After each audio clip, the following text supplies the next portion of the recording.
Ain't this what they've been waiting for? It's The Fix, bringing all the dopeness in the city and the culture.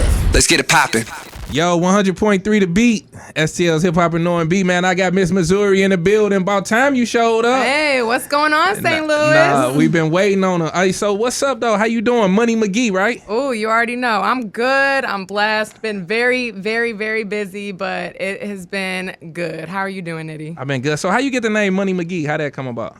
Because you can bank on me, baby. What are you talking Okay, about? bank on me. All right. I thought it came from that jumper or something. No, You know. actually, in real life, whenever I was working for Fox 2 News and I was doing the high school prep zone sports, my host, Charlie Marlowe at the time, Yeah. I don't know. We just kind of came about it. He started calling me Money McGhee, and it was a hit, so we ran with it. Oh, that's what's up. I thought Yep. it came from you being, like an athlete. You was breaking records at Pattonville. You still hold the scoring title record and all that over there in basketball. See, you did your research. I did a little research, all decade team and soccer and all that. So yes, sir. Yeah. So so how did you come about? Like, okay, I'm gonna do this Miss Missouri thing. Okay.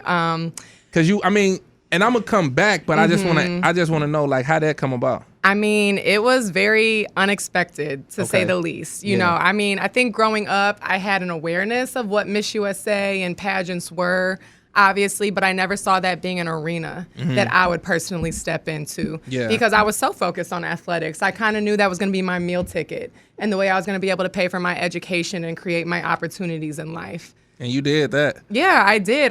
By the grace of God, thankfully. Full ride scholarships and all that. Yes. George Mason, Florida Golf Coach. I did my research. If you just want to keep throwing some fun facts out there. Yeah, we got a little game we're going to play later with you. It's called Rate That Rumor. So I'm scared. Hopefully, you know what I'm saying? Hopefully you don't mind me letting the people know your business. That's fine. So what does it feel like to be Miss Missouri? It has felt incredible.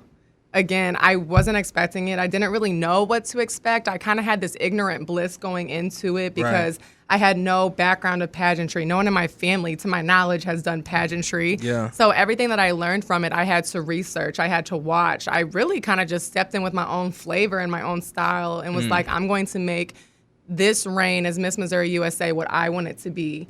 And my main focus was really just to have a leadership position, not just in St. Louis, but in the state of Missouri, and to really make an impact through service and, expand my network and open doors and opportunities, not just for myself, but for other young women who are going to be coming up behind me. So it has been a tremendous blessing in my life, an unexpected blessing in my life, but this year has been so transformative for me. And I'm just so thankful that I got the opportunity to represent our state and to really just make a difference here in St. Louis. I think it's really cool that you said you never had pageantry background. You just jumped on YouTube, jumped on That's whatever. exactly what I did. So you was practicing your walk at the crib and you was like just recording yourself. Like what went into the prep work?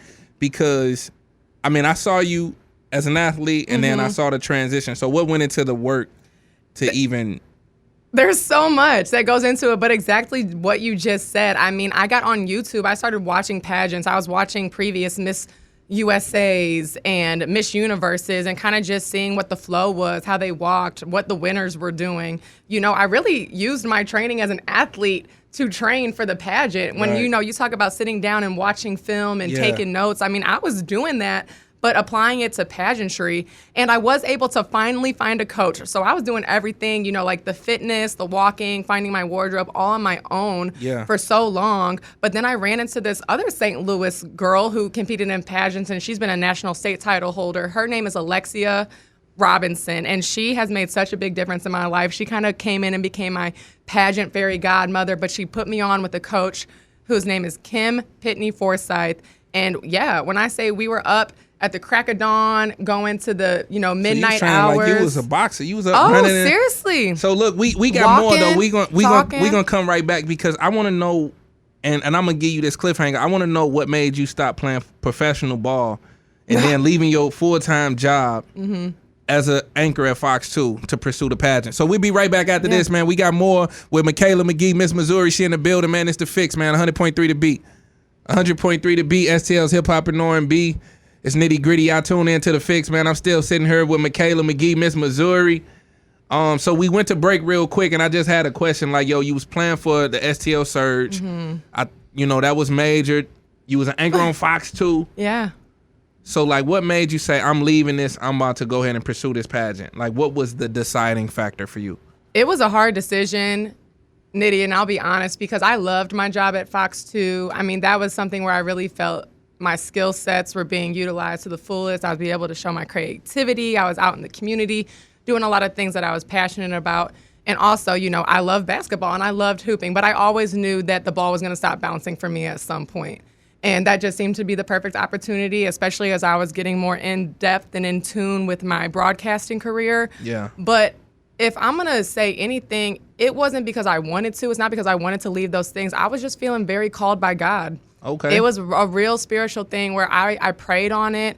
I felt like he put it on my heart. I couldn't stop thinking about it. And I just felt he was putting me in the position to where he was watering that seed, and it started to grow. And I'm glad that you did it, because you was really, like 1 year before the cutoff, or right at the cutoff before you can even go into the pageantry, I was right? the final year, yes. So that was my last year of eligibility. Okay. Mm-hmm. So, like, now that I asked, like, what does it feel like to win, but what has life been like? How are you balancing your relationship and things like that with just everybody? Ooh, are you single? No, I'm not single. I have a man. He's been good through all of this. It's been hard. Because I've been busy. I've been on the go. I've been on the road. I've been traveling. I've been having to put a lot of time and energy into forming new relationships and connecting with new organizations and nonprofits and people in the city. So my time and my energy is very spaced out and spread out right now, but he's been very understanding. My family's been very understanding, and I think it's all about balance in life. So I guess I can't ask my next question, because everybody got blue checks now, but before everybody had blue checks, like the blue check boys are sliding through your DMs. Like, what was? Yeah, I mean, yes, of course. Hello. Okay, we go. Hey, listen. While we on the subject, on speaking of blue checks, can we play this little game? It's called Rate That Room. I'm gonna just blurt out something, and you're scaring me. I'm gonna just blurt out something, and you could just rate it. 1 being very untrue, 10 being very true. So it's 1 through 10. 1 through 10, 10 being very true. 10's very true. Okay. All right. So 10's very true. So the rumor was you high school sweethearts with Bradley Bill. 1. So that's okay. That's false. So we were not high school sweethearts. So we were really good friends in high school. Okay. Very good friends. Had a lot of mutual friends because we were hoopers, we were in basketball. So we were just friends in high school. We did not start dating until I got to college and his first year in the league. All right. So I just was wondering, because that you had led me to that. So the blue check boy. So like, what's one of the blue check boys that slid in your DMs that you was like, I got a man, but you really ain't want to? Now, hopefully your guy is understanding, because we just, like, what's one of the ones that you left on red that you?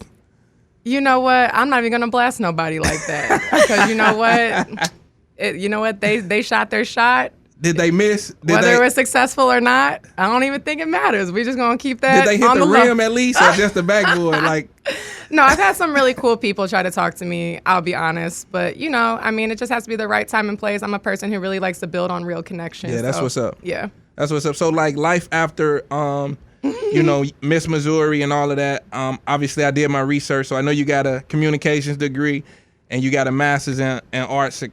Criminal justice. So are you thinking of being a lawyer, or are you going back to the station? What's next for you? Yeah, it was a thought, actually. I thought maybe one day I would go to law school, maybe try to be a lawyer at some point, but that just wasn't my calling. I loved broadcasting. I like media a lot. I just really think that's where my strengths are. But I actually just accepted a new position somewhere that I can't disclose right now. But okay, can you give us an exclusive right here on The Fix, man? 100.3 The Beat. You chilling with Nitty Gritty, man. Come on, drop the gem. Give it to us. As much as I would love to give you this exclusive, I thought we was friends. We are friends, but I gotta wait for this paperwork to get finalized. You got the NDA. And all that. I don't want you to miss a bag now. So yeah, no, we're all good. But there are some bigger and better things on the way that I'm really excited about. All right, as long as you don't start acting funny. So not at all. Basically, it's gonna be more blue checks in your DM. I see what's going on. Here you go. I see what's going on. So listen, man, we'll be right back. I got one more thing I want to ask you, but you know, you ain't nervous, right? You know what? I'm cool as a cucumber right now, I guess. All right, that's what's up, man. Hey, thanks for joining us. Hey, that's Mikala McGhee. That's Miss Missouri. She just came and stopped by the studio for a second, man. Thank you for stopping through. Congratulations on everything. Congratulations on everything that's to come. Thank you. You've been in your bag for a long time, obviously. Yeah. And so you just breaking barriers and keep representing for women.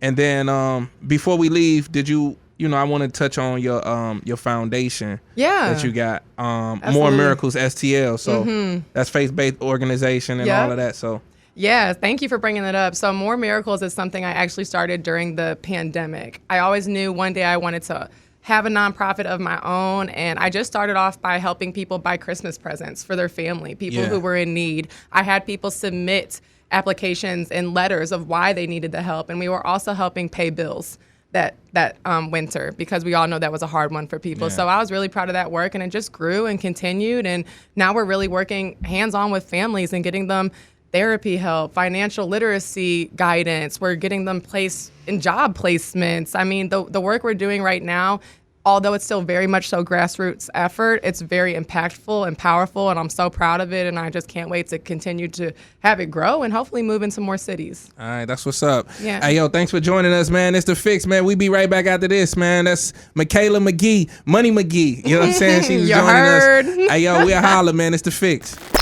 Thank you for tuning in to The Fix every Saturday at 7 p.m. Stay connected with us on all platforms. You dig that? At TheFixSTL. And follow your hosts at Nitty Gritty. If you enjoyed today's show, check us out for bonus content, interviews, and exclusive giveaways.